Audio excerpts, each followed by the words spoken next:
participando com a gente. Muito bem. Eu quero então agora ministrar a palavra do Senhor. Eu quero te convidar a curvar a sua cabeça e fechar os seus olhos. Senhor nosso Deus e nosso Pai, as coisas do teu reino, elas são desafiadoras, no mínimo. Algumas vezes são estranhas ao nosso entendimento humano. Elas mexem com nossa comodidade, elas mexem com orgulho. As coisas do reino, elas são, de certa forma, até um pouco loucas. O apóstolo Paulo disse isso. As pessoas estavam entendendo que aquela pregação era loucura.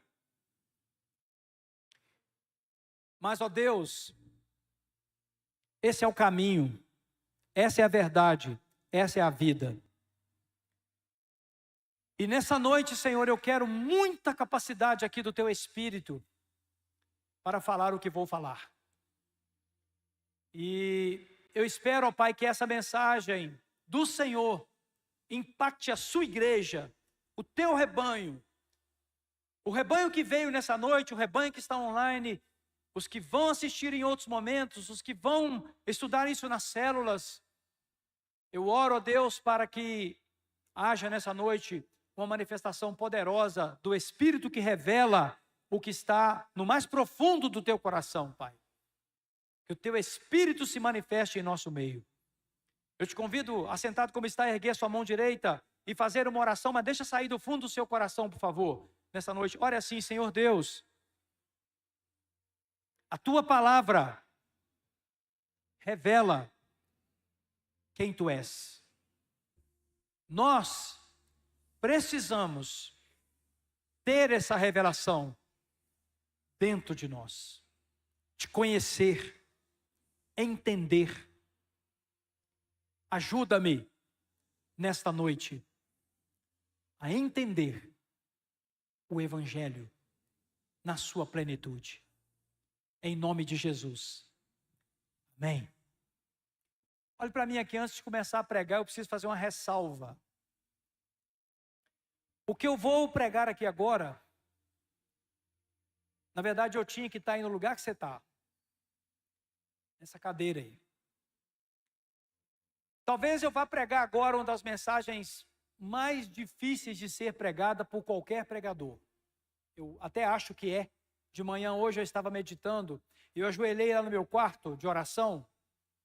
Um pouco antes de sair para cá, eu me ajoelhei no meu quarto lá e eu falei: Senhor, eu não sou digno de pregar o que eu vou pregar hoje. Você pode olhar para mim aqui? Quero pedir que você não fique mexendo em celular agora.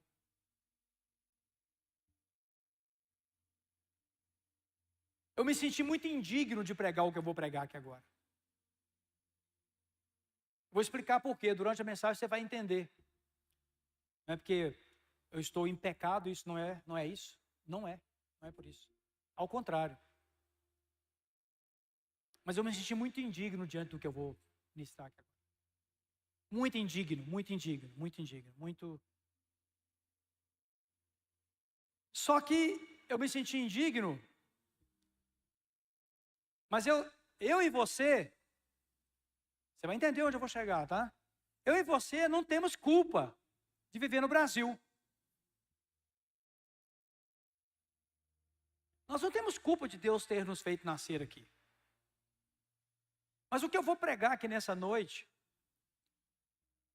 vai nos fazer pensar assim: será que eu estou realmente vivendo o Evangelho?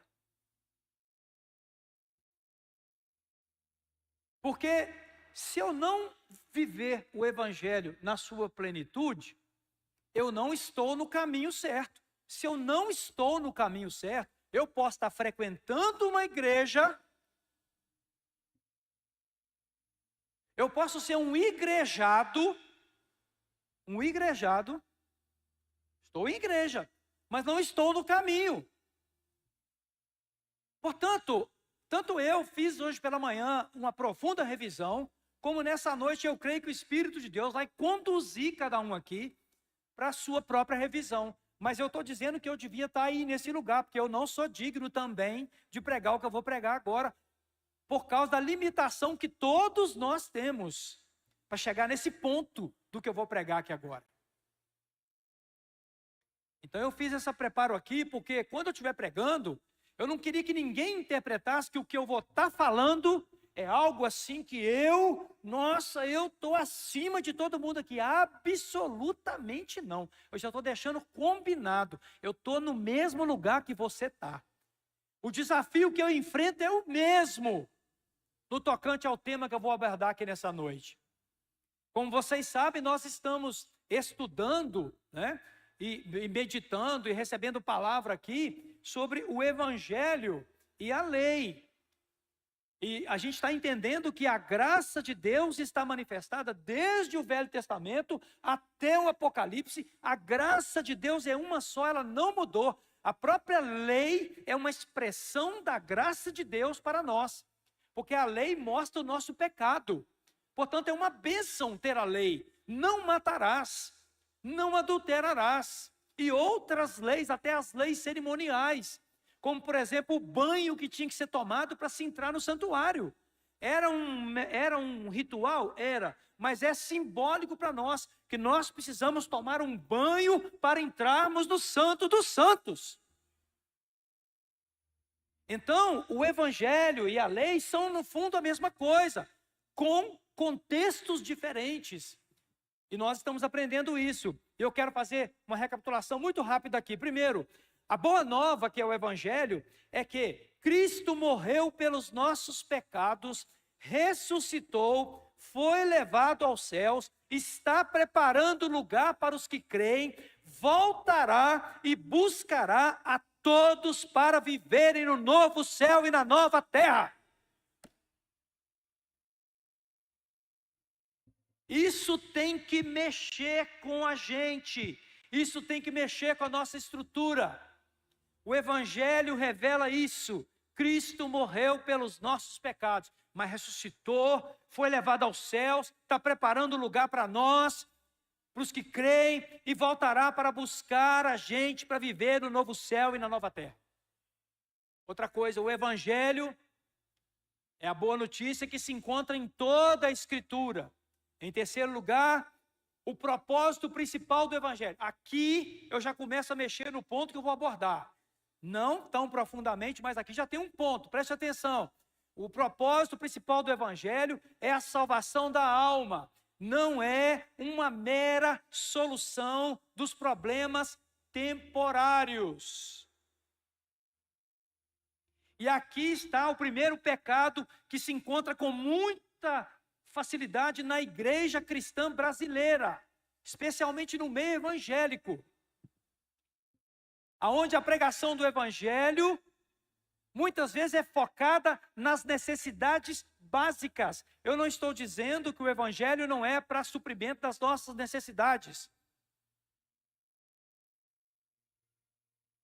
mas a prioridade do Evangelho não é resolver seu problema conjugal.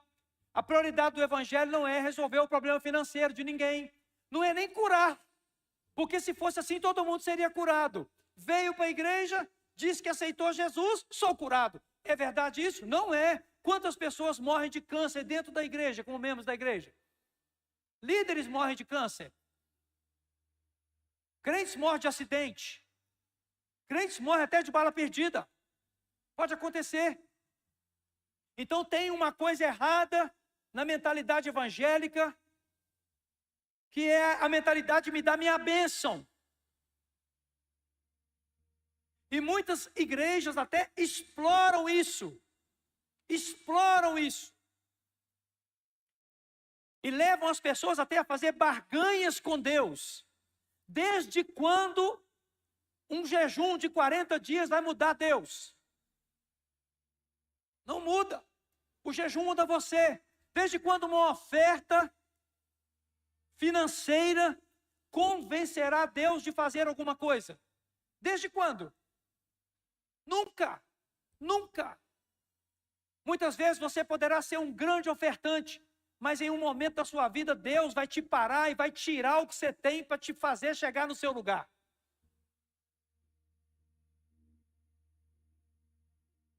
O evangelho não é uma mera solução de coisas temporárias, gente.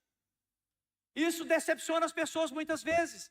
Tem causado decepção, que a pessoa faz campanha, não sei quantas semanas, e no final não recebe aquilo que ela esperava receber. Ela se frustra com Deus. Isso é um evangelho mal pregado. O evangelho é o poder de Deus para a nossa salvação. É para te tirar do estado de pecado, te colocar no estado de santidade. É para te tirar do império das trevas, te levar para o filho do reino do amor de Deus.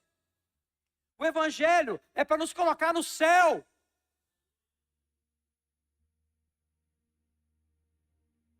Outra coisa que é importante salientar é que para entrar no reino dos céus, para entrar no reino de Deus, o evangelho é a porta.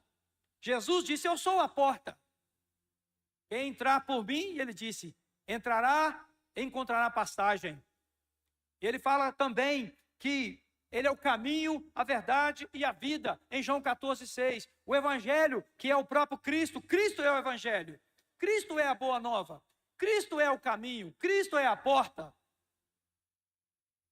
O evangelho nos coloca no reino dos céus. Se eu entendo o evangelho, recebo o evangelho, eu recebo Cristo. Eu entrei no reino dos céus. Lembra do conflito de Nicodemos? Nicodemos passou por essa indagação. O que eu faço? Ele era um religioso, gente. Ele era um seguidor de Jeová, Yahvé. Ele era um homem de alta importância no judaísmo. E Nicodemos fala: mestre, o que faço para entrar, para ver, para conhecer, para herdar a vida eterna? O Senhor fala: você tem que nascer de novo, Nicodemos. Como assim um homem da estatura de Nicodemos, espiritualmente falando para o povo de Israel, tem que nascer de novo? Jesus estava diante dele, ele era a porta. Jesus era a porta de entrada para Nicodemos no reino dos céus. Então não basta ser frequentador de religião, não basta dizer sou católico, não basta dizer sou evangélico, não basta dizer sou lá da Águas Vivas. Isso não basta, jamais bastará, não pode bastar.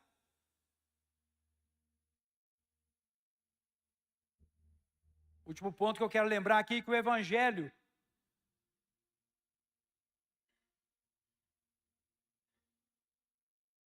ele nos comissiona a sermos testemunhas. Toda pessoa que recebeu o evangelho, ela passa a ter a incumbência de proclamá-lo, de levá-lo a outras pessoas, de ensinar com a vida e com palavras. E o mundo precisa de quem pregue o evangelho, com a vida e também com palavras. O mundo precisa da pregação do evangelho. Mas nessa noite, que eu quero falar com você, e agora que começa então a inversão do processo, porque o que eu vou falar aqui agora é um desafio para todos nós. Eu queria que você gravasse isso, porque é a essência do que você tem que sair pensando aqui nessa noite, pelo poder do Espírito Santo. O evangelho também é uma péssima notícia. A palavra evangelho quer dizer boa notícia. Mas nessa noite, o que eu vou enfatizar aqui, que eu vou destacar aqui, para nós sairmos daqui pensando com a pulga atrás da orelha, no sentido figurado aí, é que o evangelho, na verdade, sim, ele é uma boa notícia. Jesus morreu pelos nossos pecados, ele se fez justiça no nosso lugar, ele entrou no nosso lugar, ele pagou o nosso resgate. Mas o evangelho, ao mesmo tempo, também é uma péssima notícia. É uma péssima notícia para a nossa natureza humana. É uma péssima notícia, é muito difícil. Realmente é muito desafiador. E eu vou te dar alguns pontos aqui, e eu vou precisar ler os textos bíblicos com você. E eu quero começar fazendo a leitura de Hebreus, no capítulo de número 12. Esse é o texto que vai embasar todo o restante da mensagem. Nós vamos ler na NVT, vai aparecer aqui, vai aparecer aqui. Veja bem, portanto, uma vez que estamos rodeados de tão grande multidão de testemunhas, livremo-nos de todo o peso que nos torna vagarosos e do pecado. Olha aqui, aqui já começa. Aqui já começa. Nós temos que nos livrar do peso que nos torna o quê? Vagarosos, lentos. Por isso que muitas vezes uma liderança tem que fazer, por exemplo, o que eu estou fazendo aqui nessa igreja esses dias agora. Mexer com a comodidade das pessoas. Tem gente que até brigou ali fora. Porque foi perguntado se já fez uma coisa, já fez outra. Pois é, eu sou capaz de fazer isso sem medo. De provocar aqui um pensamento. O que você está fazendo numa igreja se você não entra na vida dessa igreja? Vagaroso em acessar o que Deus quer fazer. E muitas vezes é o pecado que está atrapalhando. O texto fala isso. O pecado está atrapalhando. Agora eu te pergunto, em pecado quem vai entrar no reino dos céus? Ninguém vai entrar no reino dos céus em pecado, pastor. Então ninguém vai ser salvo. Não, eu vou ser salvo. Quem mais além de mim? Porque nós somos justificados mediante a fé. Não é mérito meu. É por isso que eu estou me colocando igual a você. Não é mérito. Mas eu tomei posse do sacrifício que Ele fez pela minha vida. O meu lugar no céu está garantido. E eu estou indo para lá. Quem mais? Está indo ou não está? Parece que tem gente que não está. Não está. Não está, porque as suas obras não mostram isso. As suas obras não revelam isso. Então a gente fica congregando numa igreja, igrejado. Não, eu vou lá na Águas Vivas. É? Quer dizer isso o quê? O que isso quer dizer? O Evangelho tem que nos tirar desse lugar. E corramos com perseverança a corrida que foi posta diante de nós. Mantenhamos o olhar firme em Jesus, o líder e aperfeiçoador de nossa fé. Por causa da alegria que o esperava, ele suportou a cruz, sem se importar com a vergonha. Agora, ele está sentado no lugar de honra, à direita do trono de Deus. Pensem, agora, começa, ó, em toda hostilidade que ele suportou dos pecadores. O Evangelho é uma péssima notícia. Desse modo, vocês não ficarão cansados nem desanimados. Afinal, ainda não chegaram a arriscar a vida na luta contra o pecado. Aqui vem o problema dos brasileiros. Aqui vem o problema dos brasileiros, de nós brasileiros. E aqui vem um problema de igrejas evangélicas como a nossa, muito confortáveis. Igrejas muito confortáveis. Igrejas que tem tudo. Nós temos tudo. Pense bem, como igreja, nós podemos até não ser uma estrutura muito linda, porque eu não gosto de fazer investimentos caros. Mas nós temos tudo. Pense bem se não tem. Nesse exato momento, suas crianças estão lá com ar-condicionado. Aqui dentro desse auditório tem 4 climatizadores para quebrar o calor que pode incomodar você. Dentro de uns 120 dias, você vai estar sentado numa cadeira muito top. Olha o lugar que você tem para estacionar seu carro, para os seus meninos brincar. Escola de casais, os casais vêm, os pais ficam aqui dentro e os meninos lá fora. Ou aqui na escolinha com as crianças. Tem uma outra versão, eu vou optar por ela. Vamos na NVI. Vamos na NVI. Essa aqui, ó. NVI. Muda aí, meu filho.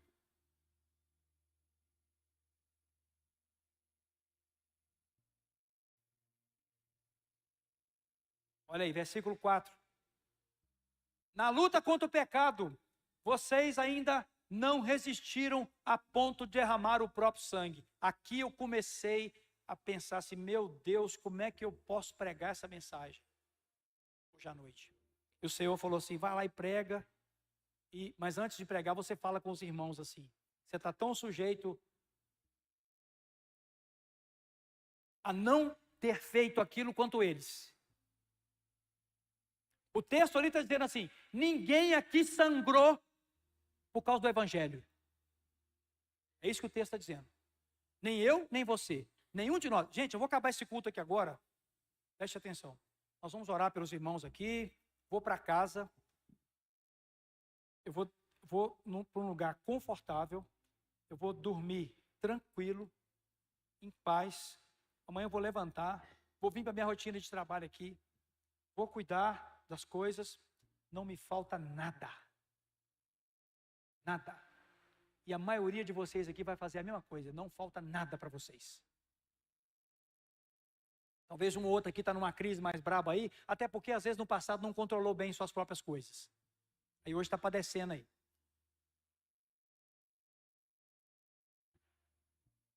O evangelho começa a partir de um grande sofrimento. Hebreus, no capítulo 5, versículos 7 e 8. Diz assim, não, referência errada, anotada errada, não se preocupe, não é isso. Eu vou ler aqui. Cristo teve que sofrer e morrer. Hebreus, em algum lugar que não é a referência que eu ia falar aqui, diz que ele sofreu, preste atenção, ó, rejeição do seu próprio povo, ataques dos religiosos, ameaças das autoridades, cansaço das pressões cotidianas, angústias pelos ignorantes. Ah, meu Deus, ai Jerusalém, que mata os seus profetas. Jesus olhando para Jerusalém fala, Jerusalém, Jerusalém, você mata os seus profetas. Angústias, fome, martírio, humilhações do Calvário, coroa de espinhos, açoites, incompreensão da família. Os próprios parentes de Jesus não entenderam a obra dele. Chamaram ele de louco, queriam interditá-lo.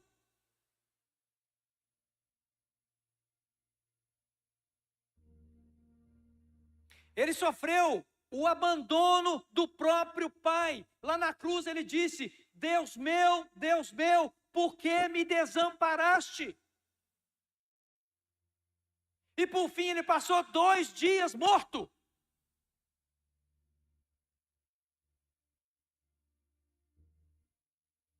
Ou seja, onde que está o evangelho da prosperidade aqui? Aonde que está esse evangelho que muitos querem viver? De ficar buscando bênçãos temporárias.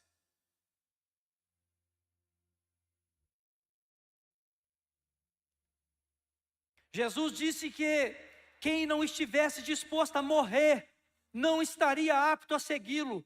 Isso está em Mateus 16, 24. Mateus 16 e versículo de número 24. Vamos ler aí. Pode colocar, menino.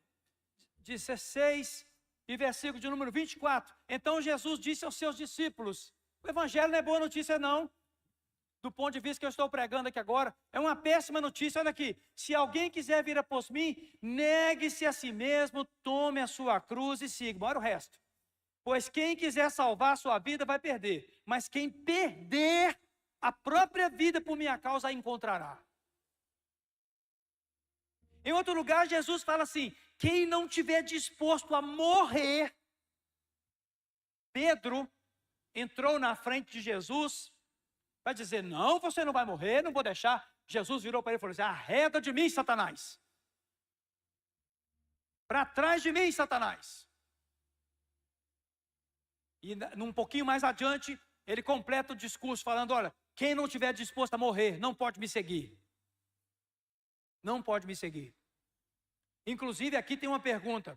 Por que que, em geral, muitos crentes estão com tanto medo da morte? Não pode falar em morte. Não pode ter morte. Por quê? Se ele venceu a morte. Se a morte é o meio pelo qual Deus nos levará para junto dele eternamente. Por que tanto medo da morte e por que tanto apego a essa vida? Gente, eu fui confrontado hoje de manhã, tá? Eu fui muito confrontado hoje de manhã. Cheguei a cogitar de não pregar o que eu estou pregando aqui agora. Porque isso não atrai pessoas. Eu estou dando uma péssima notícia aqui. Se você conheceu o Evangelho, você morreu. Ninguém disse amém, tá vendo? Se a frase fosse assim, eu estou vendo aqui uma caneta assinando o documento. Ai, nego pulava aqui na hora aqui para poder. Estou vendo uma caneta assinando seu atestado de óbito. Hã? E aí? E aí? É? Que evangelho é esse? Que te deixa com medo da morte? Que evangelho é esse? Que faz você ficar apegado à vida? Não é o total evangelho. Não é o pleno evangelho. Por isso que eu disse, eu também fui confrontado, que eu quero viver. E tenho uma vida muito boa. Trabalho muito. Sei que estou colhendo o fruto do meu trabalho também. Não sou preguiçoso. Não sou remisso nas minhas funções. Não. Mas tudo que eu preciso está na minha mão. Tudo. Também sou modesto nas minhas pretensões, mas tudo que eu preciso está na minha mão. Deus tem provido tantas coisas, né? Como é que eu explico esse medo de morrer? Agora, eu entro na parte que mais mexeu comigo. Eu queria que ela mexesse com você nessa noite. Muitas pessoas pagaram com a vida o preço da fé que elas tiveram, e isso está acontecendo ainda até hoje. Vou repetir. Para você estar sentado aqui dentro nessa noite, para eu estar aqui pregando o Evangelho, Cristo teve que passar por essa lista de coisas que eu mencionei aqui, ser humilhado, rejeitado, abandonado, criticado, perseguido pela família, morreu a morte mais vergonhosa da época. Há historiadores que dizem que ele estava nu na cruz. Você tem uma ideia do que é o Filho de Deus nu numa cruz?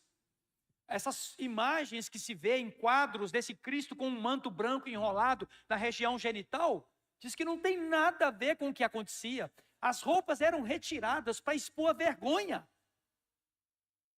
O pênis de Jesus apareceu.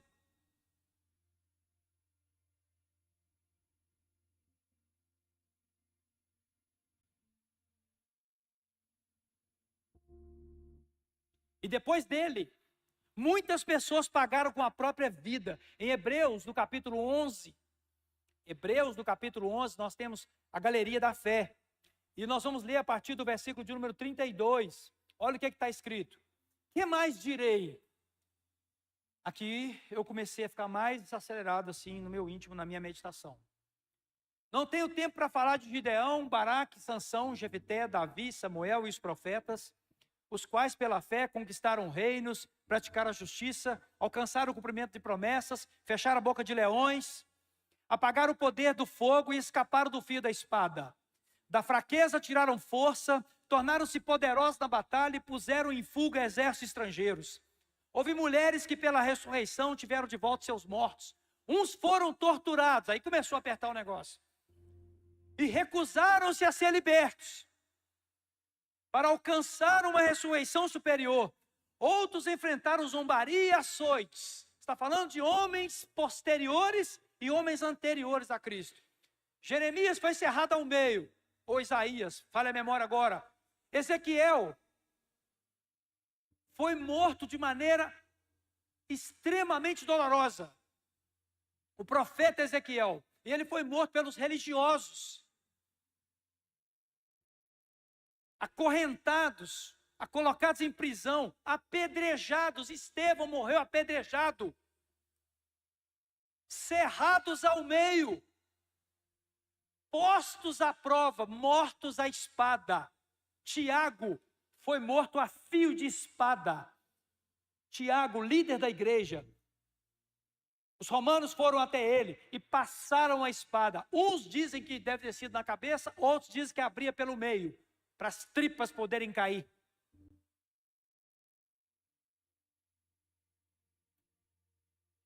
Andaram errantes, vestidos de pele de ovelhas. João Batista, né? De cabras, necessitados, afligidos e maltratados. O mundo não era digno deles. Aqui o negócio ficou feio para o meu lado. O mundo não era digno deles. Vagaram pelos desertos e montes, pelas cavernas e grutas da terra. Todos estes receberam bom testemunho por meio da fé. No entanto, nenhum deles recebeu o que havia sido prometido.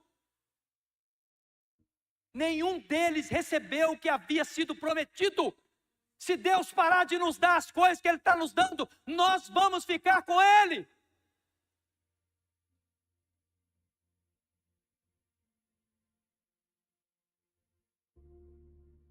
Eu me fiz essa pergunta hoje, e eu tive que ser honesto com Deus. Eu falei, Senhor, só tem um jeito de saber, se o Senhor tirar tudo. Então eu vou dizer pela fé, no que depender de mim, eu estou te dizendo agora, eu morro por ti. Mas eu não sei se eu faria isso.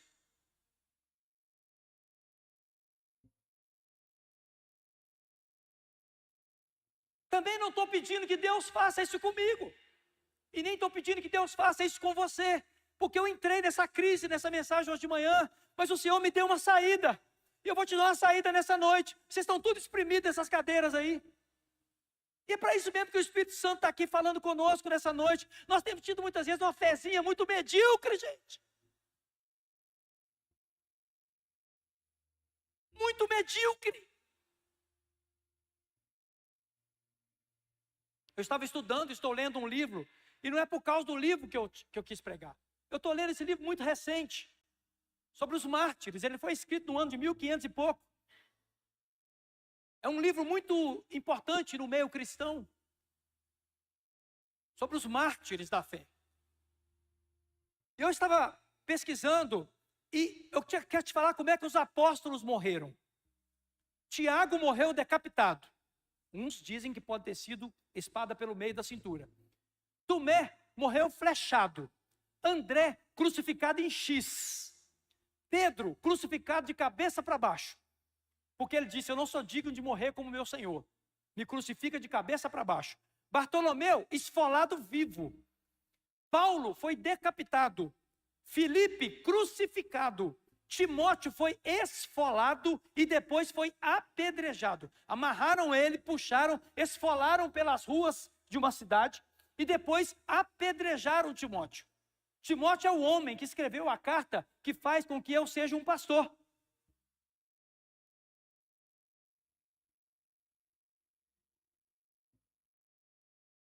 Timóteo não recebeu. Timóteo não recebeu. O que muitas vezes nós, na nossa pobreza, estamos buscando coisas.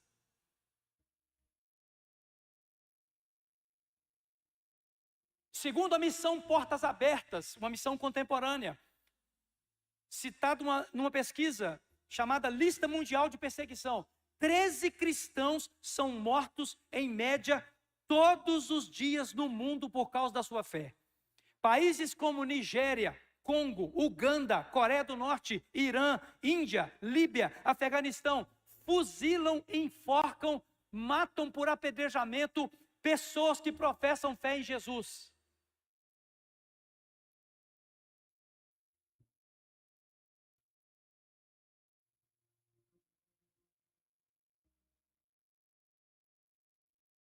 Mas nós moramos no Brasil. Foi aí que eu comecei a conversar com o Papai do Céu. Eu falei, Senhor, mas nós moramos no Brasil. Nós não temos perseguição. Nós não temos um governo comunista. Nós não temos um governo autoritário. Não tem, porque isso que está aí nunca foi comunismo. Nós não temos esse tipo de coisa. Nós não temos esse tipo de pressão. Ninguém não vai parar uma viatura policial ali, ou um ônibus com um monte de soldado armado e falar, entrar ali com as armas e falar assim, atenção, vocês são crentes, né? Ok, os crentes vão morrer hoje. Os crentes vão morrer hoje. Quem não for crente pode ir embora. Quem ia ficar sentado aqui? Eu? Essa foi a minha crise hoje de manhã, Romei. Eu ia ficar sentado, esperando o chumbo?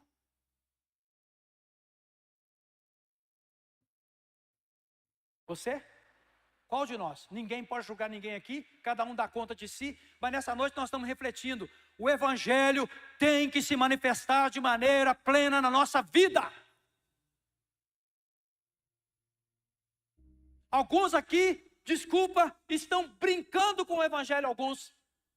Não tomam posição. Entra ano, sai ano, escuta essa palavra e não toma posição. Já tomaram uma posição. Já tomaram uma posição.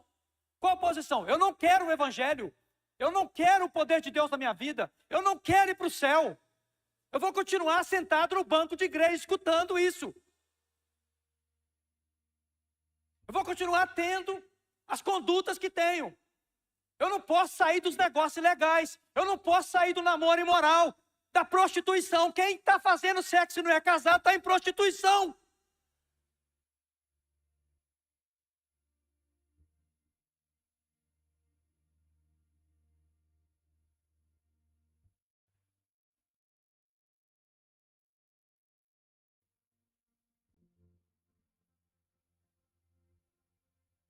O sangue já foi derramado.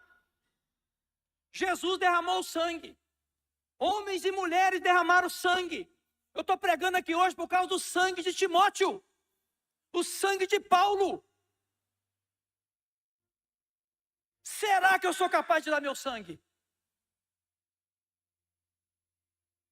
Pois eu vou afirmar uma coisa aqui. Cada um toma a sua decisão. Eu tomei a minha. Eu falei, Senhor, não sei o que o Senhor vai fazer. Não sei como será. Mas eu quero afirmar que agora, para o inferno escutar, em nome de Jesus, pela fé eu declaro, eu dou a minha vida. E o Senhor abriu mais o meu entendimento. Glória! Na hora que Ele falou comigo, o que Ele falou, eu falei, Jesus tem saída para tudo. Porque eu não sou culpado de viver no Brasil. Você também não é culpado de viver no Brasil. Você não é culpado da sua igreja ter tanto conforto. Você não é culpado disso, nem eu sou. Isso aqui é fruto de organização. Isso é fruto de obediência, fidelidade. A nossa igreja cuida de finanças como quem cuida da menina dos olhos. Nós administramos as coisas com temor. A nossa igreja cuida das pessoas. Esse evento aqui chamado Conectando é cuidado com as pessoas. Nós estamos fazendo o que Deus gosta que nós façamos. E aí Ele derrama mais. Ele manda mais gente. Ele tem mandado muita gente. Nós não somos culpados disso. Eu não sou culpado disso. Eu sou responsável por isso. Eu faço parte disso. Aí o Senhor falou comigo uma coisa que eu já falo há um tempo e eu não prestava atenção, mas eu falo sempre. Eu vou usar a liberdade que eu tenho sacrificando a minha vida a Cristo. Eu vou aproveitar o que eu tenho de recurso, de inteligência, de sabedoria, os meus dons, meus talentos, o dinheiro que tem na minha vida, a capacidade que eu tenho de organização. O Senhor foi falando comigo, use os seus dons, meu filho. Use os seus dons, cuide das pessoas, leve as pessoas, confronte as pessoas. Você também vai se enquadrar entre os mártires, porque você está dando a sua vida. Você não está derramando sangue, mas você está dando a sua vida. E esse é o grande confronto nosso aqui nessa noite. Será que nós estamos dando a nossa vida? Será que nós estamos com reclamaçãozinha tola? Questionando decisões internas da igreja? Parem com isso. Aqui nessa igreja não tem esse negócio que é questionando decisão interna.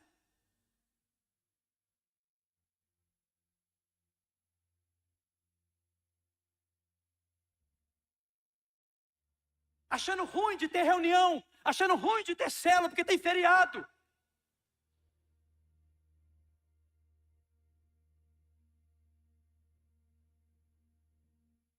Achando ruim de ser confrontado a ser um dizimista.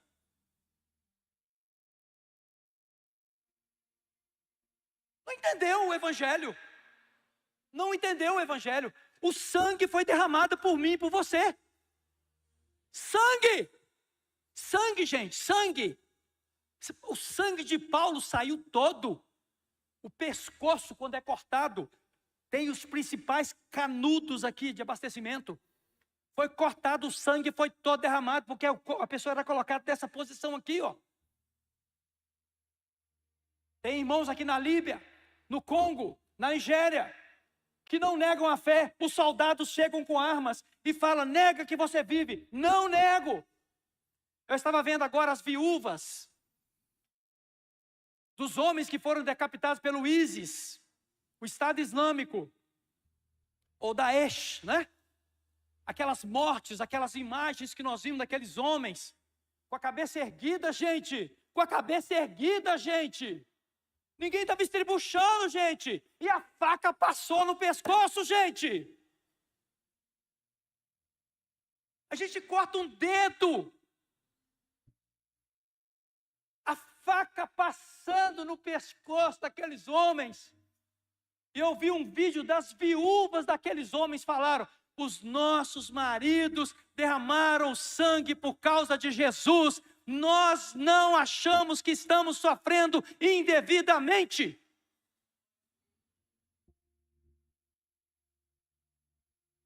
Rodrigo, eu fiquei com vergonha, Rodrigo. Eu fiquei com vergonha. Na hora, o Espírito de Deus me pegou, fala assim: ô Espírito Santo, obrigado. E ele falou assim: meu filho, usa a liberdade que você tem. Nessa noite, eu estou falando com essa igreja, vamos usar a liberdade que nós temos, gente. Não vai ter polícia ali na porta. O Brasil nunca vai ser um país comunista. Nossa natureza não permite isso. As tentativas estão aí. Fala comigo, esse governo aí de comunista, tem nada de comunista. O governo dá dinheiro do mesmo jeito que os outros.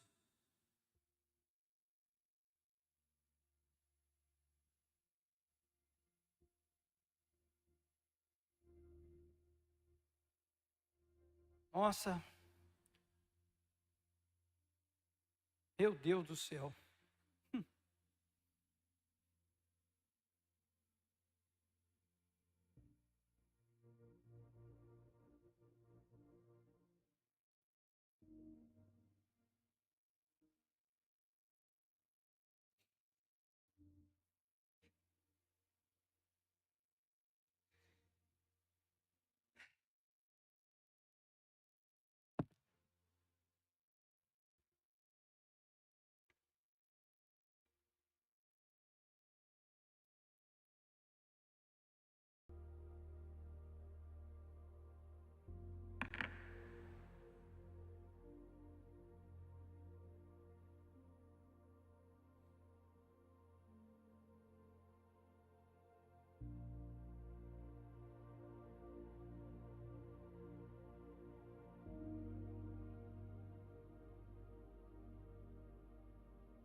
De mão levantada, deixa eu ver.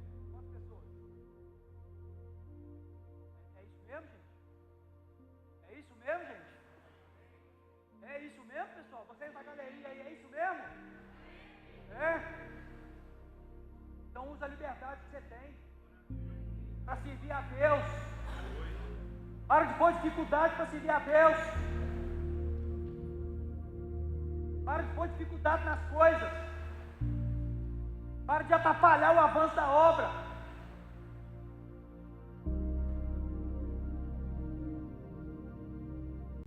Quando você for chamado para oração no final do mês,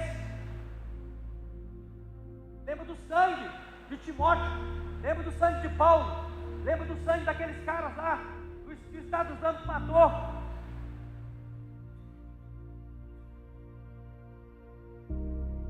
vou fazer a mesma coisa. E é por isso que eu vou me dedicar totalmente a ganhar almas para Jesus.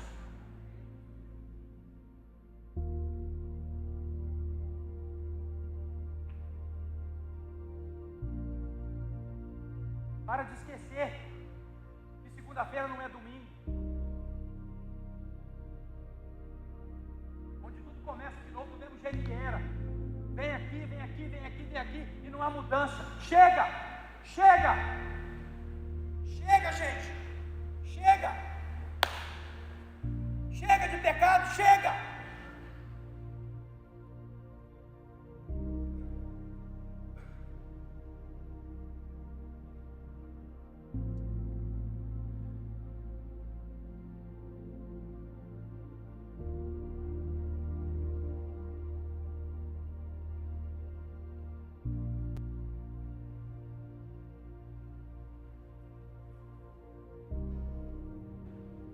Eu fiz uma pergunta ao final da minha meditação.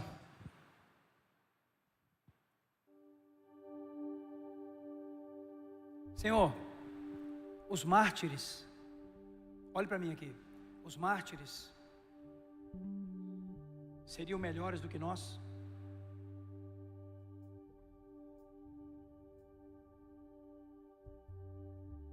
Eu perguntei, quem são os mártires? Os que foram degolados, cerrados, apedrejados, jogados em calabouços, para apodrecer. Muitos morreram de apodrecimento em prisões que ou pegava-se lepra ou se morria de outra coisa.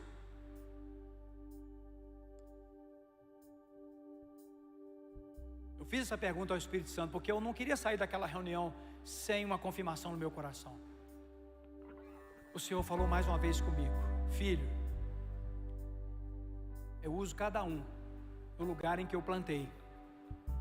A diferença é se esses filhos vão ser mártires, matando-se. Opa! O quê? Vamos ser claro aqui. Quem quiser me seguir, disse Jesus, negue-se a si mesmo. Aqui tem gente muito cheia de vontade. É por isso que fica questionando as coisas, sabe? Ah, isso que o pastor está fazendo não devia ser assim. Não concordo com aquela cor.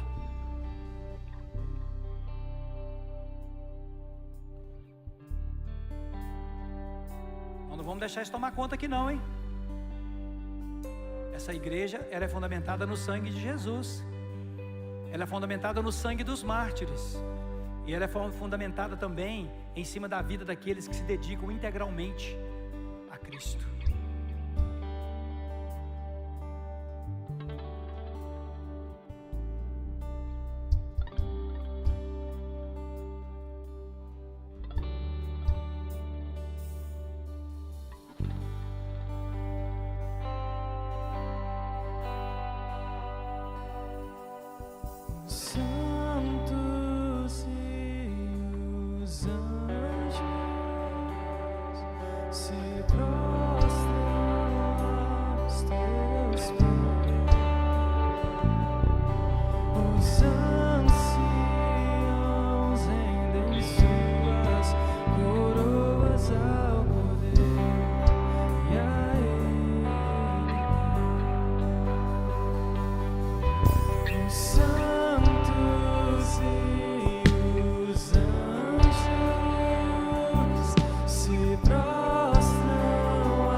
Para aí só um pouquinho. iPhone, iPad, telão. Ano que vem vou fazer um grandão aqui, ó. Cadeira não é aquela não, mas vai ser nova. Estacionamento, né? Você vai acabar o culto aqui agora, seu carro está ali, ou então você tem uma carona, ou então vai pegar um livro, vai pagar o livro, vai embora.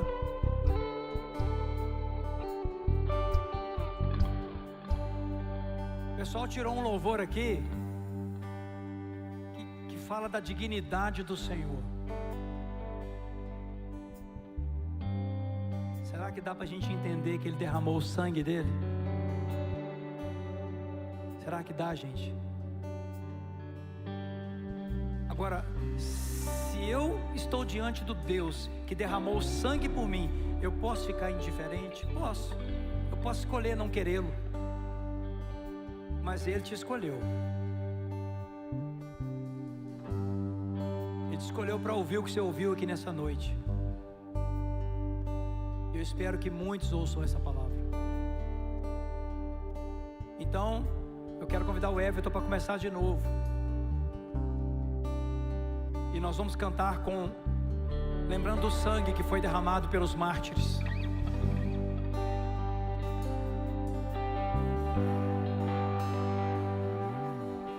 Os santos e os anjos se prostram aos teus pés.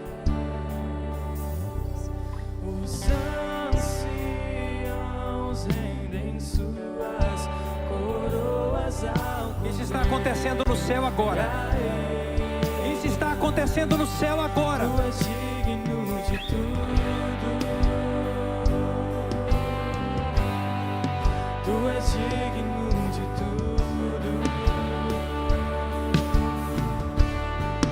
pois tudo vem de ti e tudo é para ti. Tua é a glória. Tu és digno de tudo. Tu és digno de tudo. Tu és digno de tudo. Pois tudo vem de ti e tudo é para ti. Tua é a glória. Te exaltamos, te exaltamos,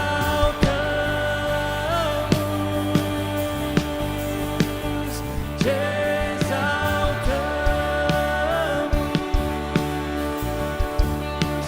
te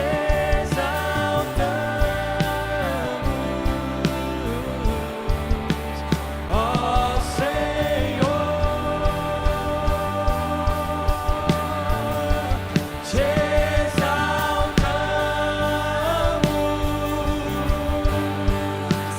te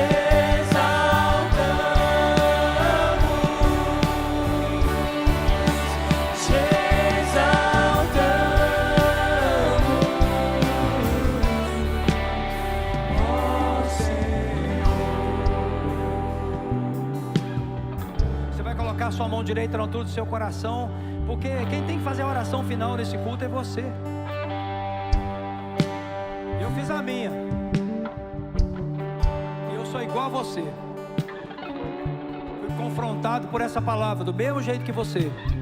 Eu só fui um transmissor aqui. Sou melhor do que você, não. Nada, absolutamente nada. A minha tendência é ir para a zona de conforto. A minha tendência é ficar querendo coisas. A minha tendência é ficar buscando essas coisas. A minha tendência é ficar querendo viver cada vez mais. Mas por causa do sacrifício de Cristo eu digo: Senhor, a minha vida está nas tuas mãos. Faz dela o que o Senhor quiser. Você tem coragem de fazer essa mesma oração? E manter esse compromisso?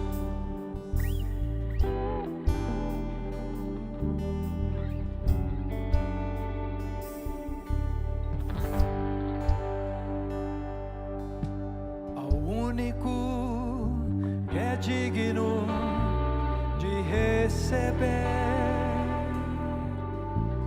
a honra e a glória, a força e o poder, ao Rei eterno, imortal, invisível, mas real, a Ele ministramos o louvor, ao único que é digno de receber a honra e a glória, a força e o poder,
consagramos.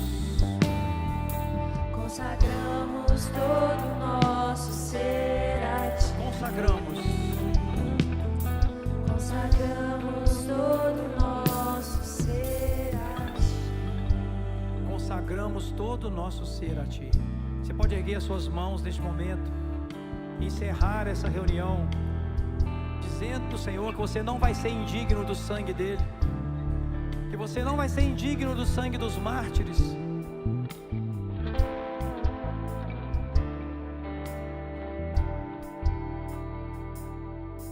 Que você não vai ser indigno do Evangelho, que você não vai se envergonhar do Evangelho, porque ele é o poder de Deus para a sua salvação. Saia daqui com um propósito firme nessa noite. Eu disse de manhã hoje, vou publicar minha decisão. Eu sou um dos mártires. Eu resolvi sacrificar a minha vida. Não é porque eu sou pastor, não. Resolvi sacrificar a minha vida para Cristo. Se for requisitado o sangue, eu não sei se eu vou conseguir. Mas a decisão que eu posso tomar sendo livre nesse país, eu estou tomando e tomei e estou publicando ela aqui. No que depender de mim, o Evangelho do Reino vai crescer, vai avançar, vai prosperar. Eu não vou atrasar o reino de Deus com uma vida descuidada, com uma vida leviana, com uma vida bagunçada. Ficar dizendo que sou evangélico e andando em vida errada.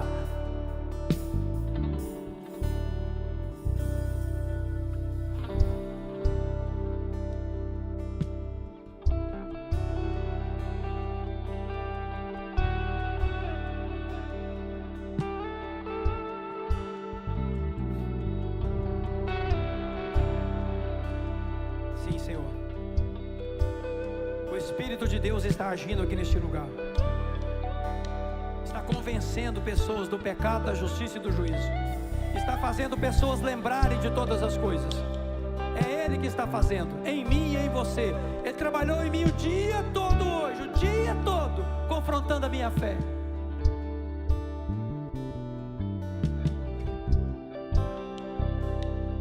Continuar, e eu quero que ele continue. Eu não quero perder o foco. Eu não quero perder o foco. Tirar os meus olhos do autor e consumador da minha fé. Não vou fazer isso.